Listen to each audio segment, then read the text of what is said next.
Olá, boa tarde. Você acompanha agora as principais notícias do Brasil e do mundo desta segunda-feira. E olha só, os aplicativos do WhatsApp, Facebook e Instagram estão fora do ar em diferentes partes do mundo.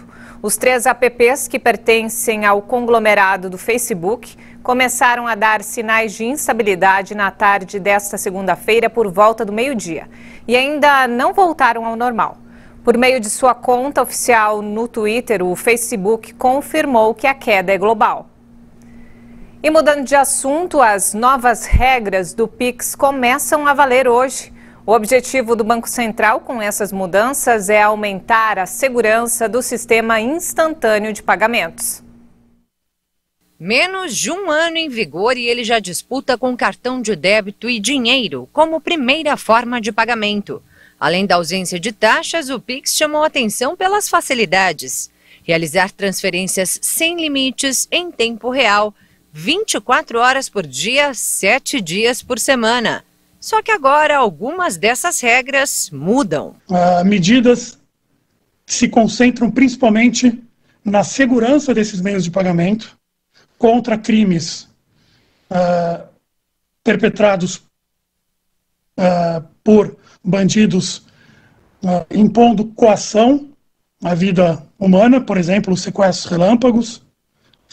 relâmpago ou roubos e fraudes em meios de pagamentos eletrônicos. As vantagens que conquistaram os consumidores seduziram também os criminosos. Depois que o Pix entrou em vigor em novembro do ano passado, os sequestros relâmpago aumentaram 39% em São Paulo. É preciso saber exatamente onde estão os problemas para fazer a intervenção correta e que funcione. Foi aí que as novas regras foram anunciadas pelo Banco Central. A primeira delas está no limite. Agora, as transações feitas entre 8 da noite e 6 horas da manhã ficam limitadas a R$1.000. Eu diria que essa é a principal regra, mudança que pode afetar um pouco o entendimento das pessoas por acharem que não conseguem mais. Não, elas conseguem, mas por uma questão de segurança, elas vão ter que fazer um cadastro, e o cadastro vai demorar realmente para sair por uma questão também de segurança, porque se ele sai rápido, vai ter pessoas, enfim, com maior chance de fraudar o sistema. As solicitações para alteração de limites ou cadastramento de contas que poderão receber pagamentos acima do valor limitado no horário da noite precisam ser feitas 24 horas antes da transação. E cada cliente pode personalizar sua conta. O cliente pode escolher, no período noturno eu não quero ter limite de TED, não quero ter limite de Pix, perdão, então eu vou colocá-lo em 0, mas eu quero ter limite no período diurno, porque no período diurno eu me sinto seguro, no período noturno não me sinto seguro, por exemplo. Os bancos também poderão reter valores transferidos para contas suspeitas para avaliar os riscos. E os dados dessas contas vão para a base de dados do Banco Central para futuras análises de fraudes. Como será agora? As instituições participantes do Pix, de forma obrigatória, terão que marcar nessa base de dados as contas com indícios de utilização em fraudes no Pix e em outras transações de pagamento de serviços bancários. Os bancos ainda serão obrigados a informar a polícia sobre as transações suspeitas. São novas medidas para reduzir os problemas constatados até aqui. Quando você começa a colocar restrições, essas restrições aumentam o custo dessas fraudes, então vai reduzir certamente o número. Eliminar jamais, porque aí é muito difícil você conseguir ter uma política 100% segura. Nós faremos, sempre que for necessário, sempre que tivermos o diagnóstico preciso, correto, nós faremos intervenções para melhorar a eficiência e para aumentar ainda mais a segurança. E vem mais novidades por aí. No dia 29 de novembro, entram em vigor 2 novas funcionalidades, o Pix Saque e o Pix Troco. Na primeira modalidade, os clientes poderão realizar saques em qualquer ponto que ofertar o serviço, como estabelecimentos comerciais, por exemplo. E com o Pix Troco, o cliente paga com o Pix um valor aí acima do preço do produto que está levando. Isso para receber o troco em dinheiro. Mas numa época em que se paga quase tudo com cartão ou com o próprio Pix, a grande questão é se o comerciante terá caixa para isso. Embora os comerciantes tenham, hoje uma parcela muito pequena de dinheiro em caixa, eles ainda têm essa parcela.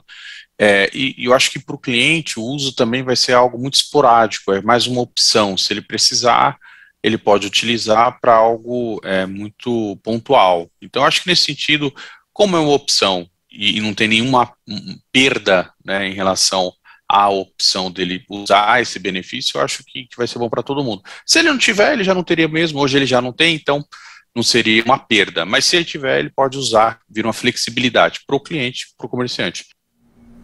E nos destaques internacionais, o grupo imobiliário chinês Evergrande, que enfrenta grandes dificuldades, suspendeu nesta segunda-feira as operações na Bolsa de Hong Kong sem apresentar um motivo.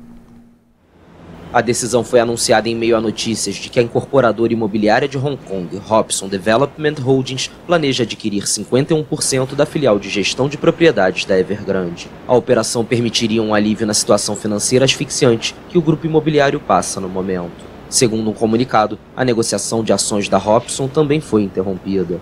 Executivos da empresa chinesa lutam contra uma crise que provocou uma dívida de mais de 300 bilhões de dólares. Desde o início do ano, as ações da Evergrande registraram queda de quase 80%. A situação preocupa, com temores de contágio na economia chinesa, que alguns acreditam que poderia afetar o resto do planeta. A empresa anunciou na semana passada que venderia suas ações por $1,5 bilhão de dólares em um banco regional chinês para levantar capital, enquanto tenta pagar os juros aos proprietários de títulos. A falta de liquidez provocou irritação pública e protestos diante dos prédios da Evergrande na China, com investidores e fornecedores exigindo seu dinheiro. Segundo informações da imprensa estatal, as autoridades chinesas pediram aos governos locais que se preparem para um possível colapso da empresa. O movimento sugere que é pouco provável uma intervenção do governo para resgatar o gigante do setor imobiliário.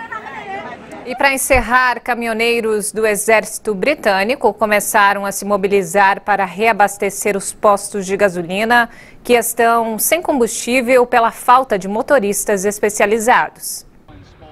Em um primeiro momento, os militares vão atender principalmente postos em Londres e no sudeste da Inglaterra, onde os problemas se concentram. Um efetivo de cerca de 200 homens deve ser mobilizado para a operação. Um porta-voz do governo afirmou que há sinais de melhora nos estoques dos postos de gasolina de todo o Reino Unido e que a demanda continua se estabilizando. No domingo, o primeiro-ministro Boris Johnson disse que a situação estava se acalmando. Mas a Associação de Varejistas de Combustível destacou nesta segunda que 22% dos postos de gasolina em Londres e no sudeste da Inglaterra continuavam sem combustível. Há quase 2 semanas, longas filas se formam nos postos devido a problemas de abastecimento. Responsáveis do setor apontam que o problema é reflexo da falta de até 100 mil caminhoneiros. A situação é consequência da escassez de mão de obra provocada pela pandemia de Covid e pelo Brexit. Também foram registrados problemas de distribuição junto a supermercados, redes de fast food, bares e restaurantes. E essa edição fica por aqui. Mais informações daqui a pouco às 5 da tarde com Maria Alice Dias. Obrigada pela companhia.